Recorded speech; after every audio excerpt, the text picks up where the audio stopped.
एक मर्तबा एक चिड़िया अपने नन्हे बच्चों के लिए रिस्क की तलाश में दूर दराज के इलाकों तक जा पहुंची।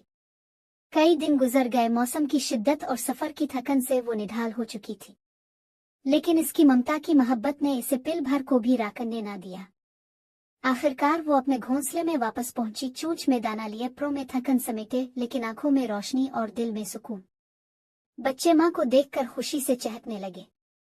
उन्होंने शौक से पूछा, माँ आप इतनी दूर गईं, बताइए ना कि आपने आसमान को देखा, वो कितना बड़ा है। चिड़िया ने अपने पर फैलाए बच्चों को अपने प्रो में समेटा और निहायत नरमी और मोहब्बत से कहा, मेरे बच्चों, आसमान वाकई बहुत बड़ा है। इसका कोई किनारा, कोई हद, कोई इख्तिताम नजर नहीं आता, लेकिन याद रखो, दुनिया में आसमान से भी बड़ी एक और चीज है। बच्चे हैरत से बोले, वो क्या माँ? चिड़िया ने जवाब दिया, मेरे बच्चों, वो है वालिदैन का साया। ये सुनकर बच्चे खामोश हो गए, लेकिन उनके नन्हे दिलों में माँ के उन अल्फाज ने एक गहरा असर छोड़ा। चिड़िया ने बात जारी रखते हुए कहा, कुरान हमें सिखाता है कि माँ बाप की इज्जत करना, उनके साथ हसन सलूक करना ईमान का हिस्सा है।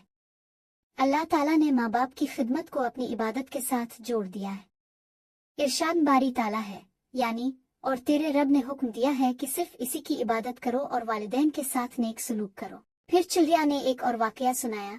एक बार एक नेक शख्स का बेटा इसे छोड़कर शहर चला गया। माँ हर दिन इसके लिए दुआएं करती, इसकी राह तकती। बरसों बाद जब बेटा वापस आया, माँ ने कहा, बेटा, दुनिया में सब कुछ मिल सकता है, लेकिन वालिदैन के चले जाने के बाद उनकी दुआएं नहीं मिलते। बेटा रो पड़ा और समझ गया कि इसने दुनिया की सबसे बड़ी दौलत, वालिदैन का साया, को खो दिया था। चिड़िया ने बच्चों को आखिरी नसीहत दी, जब तक वालिदैन जिंदा हों, उनकी कदर करो। उनके कदमों में जन्नत है। उनकी दुआएं वो खजाना हैं जो तुम्हें दुनिया और आखिरत दोनों में कामयाबी देगा। बच्चे खामोशी से सुन रहे थे और माँ के प्रो में छपकर सुकून से सो गए। उनके दिलों में एक नई रोशनी, एक नया सबक जागुजी हो चुका था।